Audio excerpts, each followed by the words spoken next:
Everyone, welcome to SEC Tea, where I spill the tea across the best college conference. I'm here joined by a special guest, Kelsey Farese. Thank you so much for joining me today. Thank you for having me. This is such an honor. I can't wait to hear you. I guess maybe I'm spilling the tea today. I was like, are you going to spill some tea?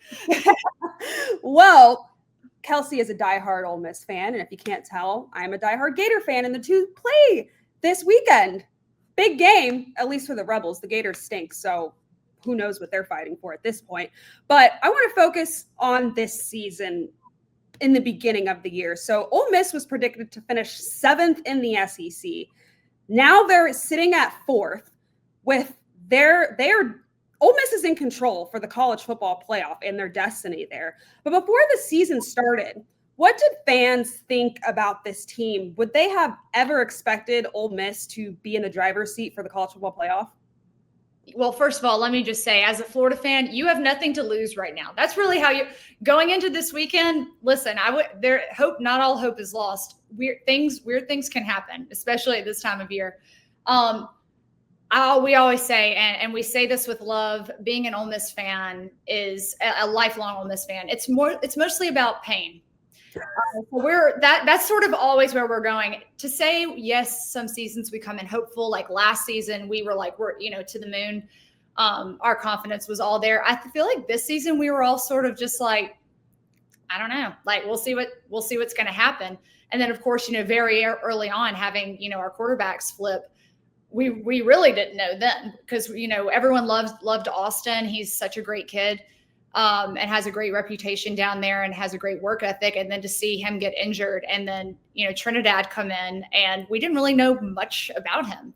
And then he's just literally been a star and he's had such great aura, as the kids say, aura farming, just like a cool confidence about him, which is something you really need at Ole Miss because, like I said, we just kind of never know how things are going to go. And I always compare, like, for me, last season, I remember being on a podcast and talking about the Kentucky game, and it was supposed to be, like our easy win game. And I had a little nagging feeling, and I was like, it's those games for Ole Miss, like that can sort of be those tricky ones. So that's why I'm thinking this Florida game this weekend and could be that kind of scary game for them, and especially with all the press going on around the game. Who knows? Oh, for sure. And I want to talk about when Ole Miss switched to Trinidad Chambliss as their quarterback. Austin Simmons, like you said, suffered an ankle injury, and they switched to Trinidad Chambliss. And when he came in, everyone was like, who is this kid? He's a Division II transfer from Michigan. How the heck did he get to Oxford? And now the city of Oxford has Trinidadian flags all over the place, which I think is so cool. So it just shows how great of a recruiter Lane Kiffin is and how much energy he just brings to that town. Yeah, it's so funny. I'm like, I need to get some Trinidad merch before I get down there. I need to get some little flags. I'm sure there'll be some stickers. But as you know, I'm sure covering college sports, Lane has got a great personality. He knows how to talk to that age group. He really speaks to them. He lets them be him. I always, one thing, when Ole Miss does the Walk of Champions, it used to be very like buttoned up and uptight and suit and tie and which is still cool. But when Lane came, there was definitely a big vibe shift to something a little bit more casual, a little bit more, maybe even celebrating individualism, which I know is sort of like not a thing. It's supposed to be all about the team. But I think it lets some of those leaders emerge and some of those personalities and strong personalities that a team like Ole Miss really needs and capitalizes on. And so he's a fan favorite, but I also think that he's a player favorite too. Absolutely. And that's why he seems like one of the best recruiters in the country, honestly. I saw that Ole Miss has the highest amount of players that are further away. Their homes are further away from Oxford compared to any other team in the conference, which is just crazy. Oxford seems like a great place. I've never actually been there, but to get a kid from, I don't know, Miami or wherever, the Northeast, the Midwest, like Chambliss, to come to Oxford just shows how great of a recruiter he is. But now, as we head into Florida versus Ole Miss, this game, like you said, has a lot of buzz to it, and it's a little bit awkward, kind of. I feel like Florida, Ole Miss, and Lane Kiffin are in some weird love triangle. Lane Kiffin and Ole Miss are married, But Florida seems like the one that he kind of got away, that he's always had his eye on, but he moved on. He's like, nope, can't be with her. I'm with Ole Miss now because Lane Kiffin has idolized Steve Spurrier for years. The mother of his children, Layla, she went to Florida. Her father was a coach there and he played at Florida. So she grew up a Gator fan. And now it's kind of like, knock, knock, Lane, knock, knock, Lane Kiffin. Do you want to come over to Florida? Which he's the coach all the Gator fans want. Oh, yeah. What have Ole Miss fans said about this whole situation and with the LSU job being open right now, too? It's kind of like, oh, my God, everyone wants our man. We need to keep him. Yeah, I was talking to my brother yesterday about it, and I'm like, I wonder what would be the reaction for all of y'all down there. And my brother and dad, and they're all up in it. They, they're in Oxford pretty much every day and are heavily invested. They're alumni. And honestly, it's pretty calm in Oxford right now. Which people might not expect, but I feel like the things that Lane's been saying this year in pretty much all of his interviews and everything, the Ole Miss fans are saying, okay, we believe you. Like, we believe that that you have a heart for Oxford and that you love it here and that this feels like home. And, he has his kids there now. And so I think they're believing that he's not going. Of course, I think with Florida coming this weekend, I think he's going to be trolling beyond. I think he likes to even troll his own fan base. It's not reserved just for other fan bases and other coaches. So I'm sure he'll have something interesting to say. He always does. So we'll see. But I think everyone will be watching him with a very close eye this weekend.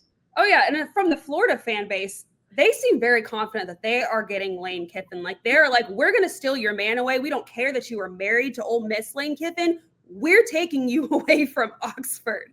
But what is it about Oxford that is just so magical? It seems like Lane has just loved that town so much. He moved his kids there. His son Knox plays at Oxford High, I believe. The mother of his kids came to Oxford as well. They only have one other daughter that's out at USC, but their other daughter, Landry, she goes to Ole Miss, and she seems to just love it so much. She talked about it in an SEC or a ESPN documentary and how she just loves it there and wanted him to stay because she was finishing up her senior year of high school. But yeah, about Oxford, what is it about it that has what is it about that town? Well, all I can say is that if you come to Oxford, which you should, I definitely think you should come. I'll be there Friday. There is Ole Miss, and that is it, in the sense of everyone bleeds red and blue. They love Ole Miss. Most people were alumni, and then their children come. It's very multi-generational school. My whole family went there. They all went to law school there. They have a law firm there. It's a dream to get to go to Ole Miss and then get to stay there. They say it's the best 5 or 6 years of your life. I think what makes it special is because the community really comes in, like you were saying, these kids coming in from out of state, and the community makes it a point to know who those people are and do everything they can to make it feel like an extended family and like they actually have a home base in Oxford.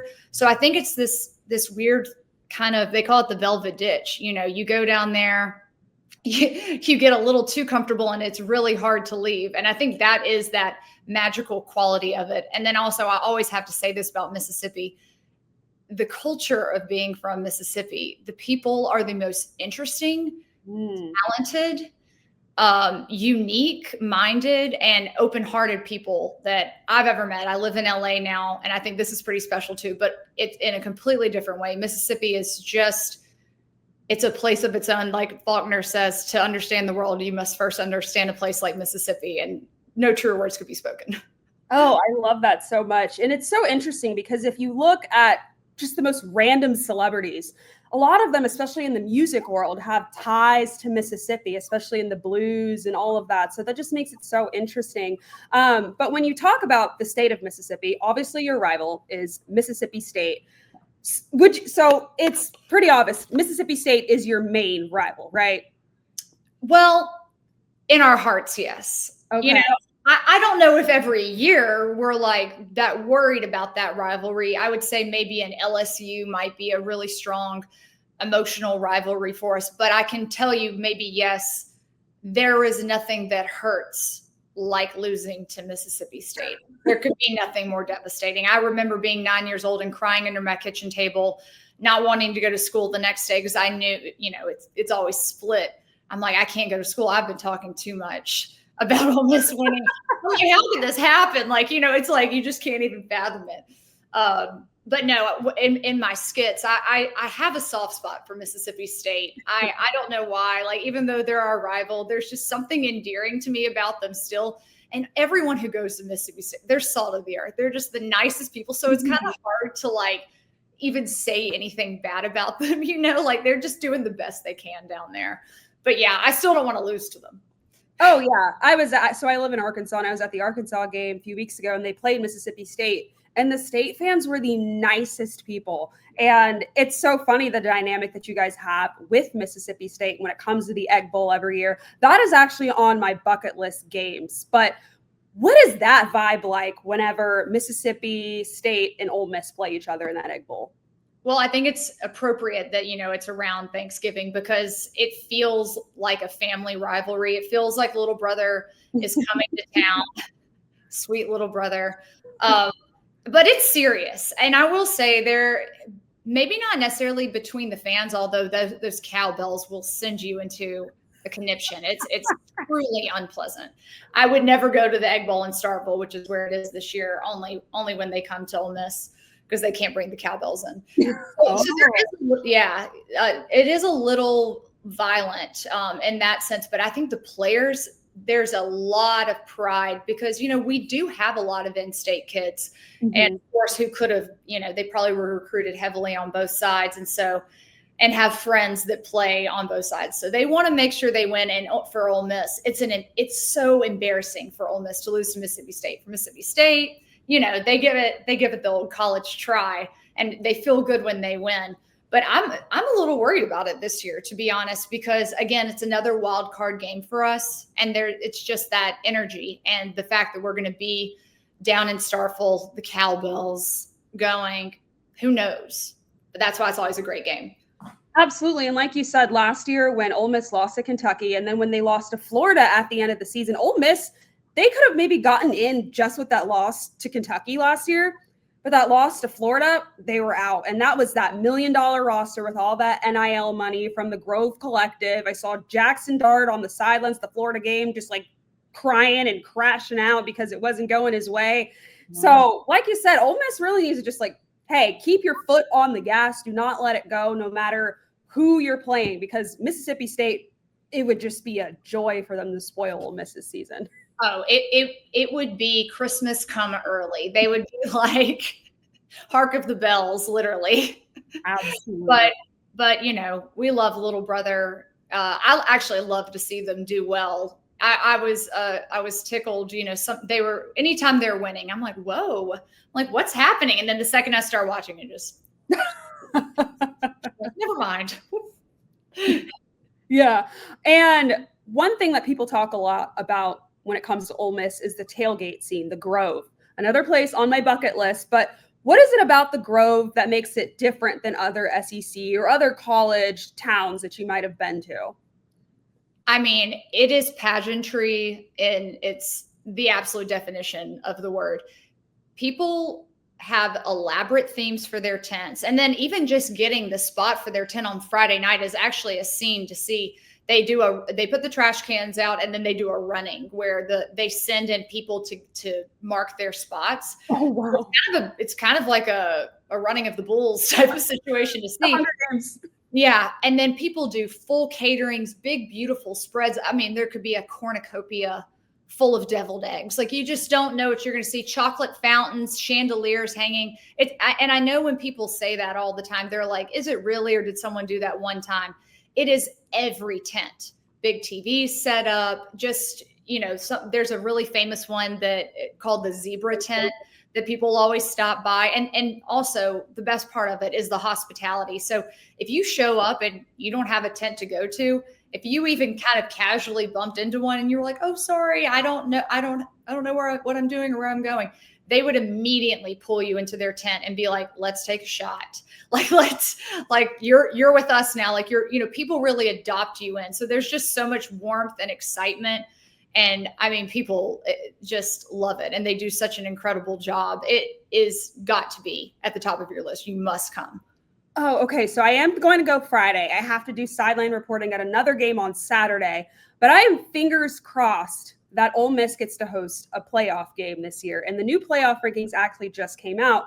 The Rebels are set at 7th. They're set to host. And with the new rankings, they're predicting them to host Texas. Can you imagine the craziness that would happen if Arch Manning, the grandson of the legend Archie Manning, comes to Oxford, but in that burnt orange jersey? I think it would be absolutely insane.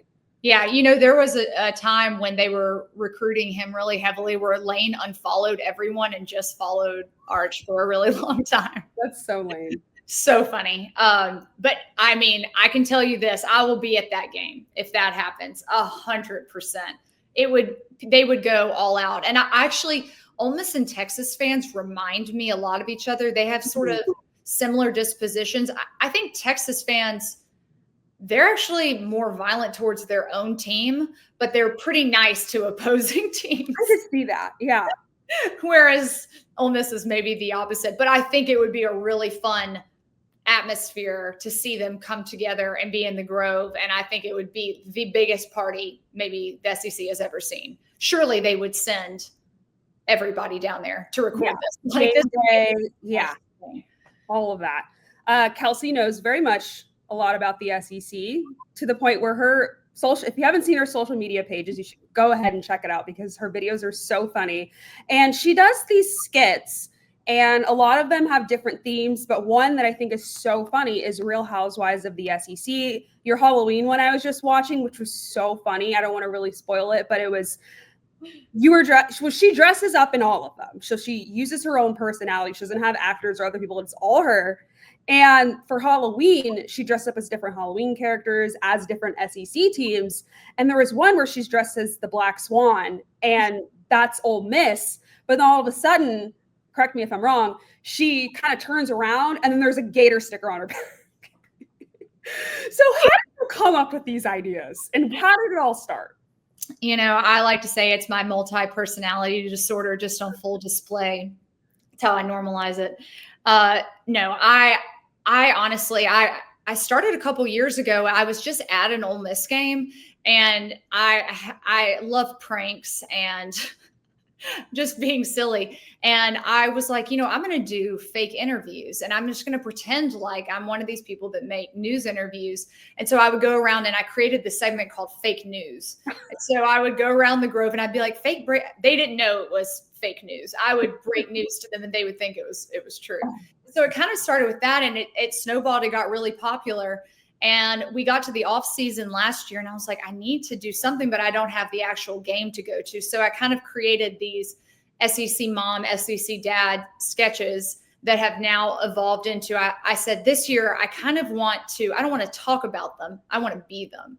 And so I started, you know, ordering the wigs and putting together their full personality profiles of all the moms and studying everything about the areas and learning and trying to come up with different accents. And I was like, I'll just do one and see how it goes. And people just loved it. So now it is every week. It's a weekly. I'm getting ready to film for this week when we get finished. And it's so fun. And I like it because it sort of has made me get more involved with schools other than Ole Miss that maybe I didn't know that much about before or care that much about. And now I'm like, wow, I know way too much about Shane Beamer in South Carolina. Like, I'm a little uncomfortable with how much I know. But it makes it really fun on Saturday to watch all the games because now I have a couple new favorite schools because of the moms. See, I've actually kind of started a similar thing this past summer, but I related it more as like red flags. Like, oh, if your man is Arkansas fan, here's his red flag. Like, he probably will lead you on or something like that. And It's funny because you have to really look into what the team's traits are, their history, and what they did last year, what they're doing this year, and then kind of, okay, how do I make it a bit more relatable? And what you're doing, it makes it really relatable to all kinds of people, especially people who maybe aren't the diehards or just don't have time, or even the diehard fans just love your stuff. But are you a Real Housewives fan? Are you a fan of that franchise? huge Real Housewives fan. And it was kind of one of those things where I was like, Real Housewives is so unbelievable. You couldn't write it. The drama you couldn't write. And the SEC sort of reminds me of that. I'm like, the drama is so unreal. You really couldn't script it. At the beginning of the season, we think we know how things are going to go, and then it just takes a complete hard left. So I feel like I can think of no better franchise to represent the SEC than the Real Housewives. Yeah, like this weekend is the perfect example for that. Florida versus Ole Miss, like we touched on there. I feel like with the Real Housewives, though, there is a lack of representation when it comes to the Deep South. You have Atlanta's technically the Deep South, but it's still a big city. Got Real Housewives of Atlanta, Real Housewives Potomac, New York, Jersey, Miami, which is actually my favorite. But what SEC town or fan base do you think should have the first Deep South Real Housewives franchise? Man, of course, I want to say Oxford, but something tells me they would tear each other to shreds. So I think maybe I won't do that one. I think maybe somewhere like Austin could be nice, just because you have that sort of city mixed with the atmosphere of the school being there. And people, I feel like, kind of have that old school Southern decorum where you maybe don't always know exactly what they're thinking. I think that could be really fun. And have you ever been to a Texas game? I have not. In Austin? No, I have not. I went last year, and their game day atmosphere is just on another level. It's a full-blown performance from the second that you even get close to the stadium. It's very pageantry, the costumes, the Bevo, they just have everything really sorted out. It's a magical game day experience, one of my favorites. And so I'm like, yeah, I can see that being the perfect backdrop for great outfits and great drama. Austin would be good. I was going to say Real Housewives of Oxford. Also maybe Real Housewives of Baton Rouge or New Orleans. That would be good too. Spooky. That would be real spooky. A lot of good activities too. Like I would love to see the Real Housewives of New Orleans on one of those fan boats, just like blasting through and like gators flanking them and everyone screaming. Yeah, the drama in New Orleans, it has a nice build to it. You could really have them do some fun stuff. I like that one. Yeah, so outside of Oxford, you said you went to Austin for a game. Yeah. What is another SEC town that you just love their game environment? Or if you haven't been to one, what's one that you're maybe dying to go to? You know what? I like Fayetteville. I think Fayetteville is a beautiful college town. Almost, I feel like y'all keep it a little bit secretive down there. I'm like, why did I know about Fayetteville when I was looking at schools? I had a friend go there, and so I went to go visit her, and I was like, wow, this is really nice. That's a fun game day atmosphere. I really haven't been to too many. Where I don't like Knoxville. That's like there's something, and I know that is supposed to be a lot of people's like favorite game day atmosphere, but the feng shui in Knoxville is weird to me. I always feel like something, and I did some research. I know I'm going off script here. I did research on Knoxville. And it has like a lot of very interesting programs. It has like kind of a space program and a lot of science programs and a lot of, doctorate programs. And one of them, they put bodies in the woods not far from campus. And because they study them decomposing, it's science in the name of science. And I was like, I wonder if that's the vibe I'm picking up. I'm like, there's just something off to me there. And I was like, maybe that's it. I don't know. I found that in my research. I was like, ooh, I wonder if they even know that's what's going on. Oh, yeah. And another thing, when it comes to Oxford and their game day environment, I've noticed that they dress very nice there. Like Alabama, I've seen the pictures and all the Rush Talk stuff. They dress to the nines. Now at Florida, where I went, it was just too hot to dress nice. So wearing jorts, jean shorts, or like a big jersey with some Nikes. A little bit now, the girls have gotten a little bit more like Alex Earl, more bikini tops, or just a little bit. It's hot. I can't blame them for not wearing the most revealing or wearing those types of clothes. But when it comes to Oxford and game day attire, describe that for me. I mean, it is a whole nother thing. And to be honest with you, it's a lot more casual now than it was when I was in college. Really? You didn't go to the Grove not in heels. We wore stilettos and everybody did. It wasn't like, oh, we didn't know any better. Everybody was. And then slowly over time, I think when the golden gooses became popular, that became a thing. And then now it's very common to see like very cute cowboy boots, custom boots, and things like that. But it is serious business. I know that some girls show up to Ole Miss with all of their game day outfits planned. It's not like something they throw together in the last minute. Like they know, oh, we're going to wear red, white, blue for these games. So they show up with everything.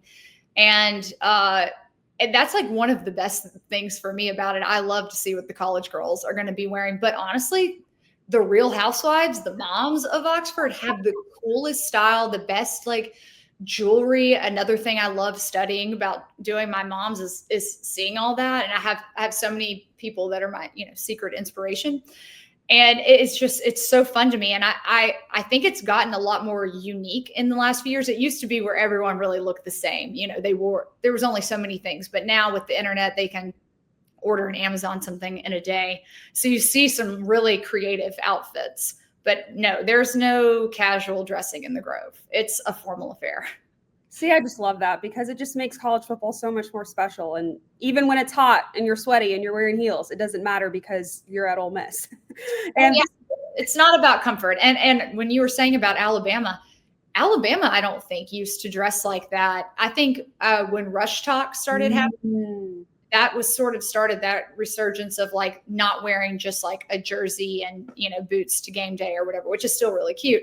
But I feel like they sort of started tiptoeing into that Ole Miss territory, but it's been serious at Ole Miss for a long time. Well, now I know whenever I go to a game, I've got to dress to the nines. I got to compete with everyone. This weekend, though, is a wear red game. So I don't think I'll be wearing red for that one. But FanDuel is getting you ready for the NFL season with an offer you don't want to miss. New customers can just bet $5 and get $300 in bonus bets if you win. That's right. Pick a bet $5. And if it wins, you'll unlock $300 in bonus bets to use all across the app. And you can build parlays, bet player props, ride the live lines, whatever your style is. FanDuel has you covered. The NFL is here. The question is, are you ready to play? Visit FanDuel.com/SECU to download the FanDuel app today and get started. Kelsey, thank you so much for joining me today. Thank you so much for having me. I hope to see you in Oxford. Yes. Oxford. Our SEC Unfiltered team will be there, and we'll see you guys next time. See y'all.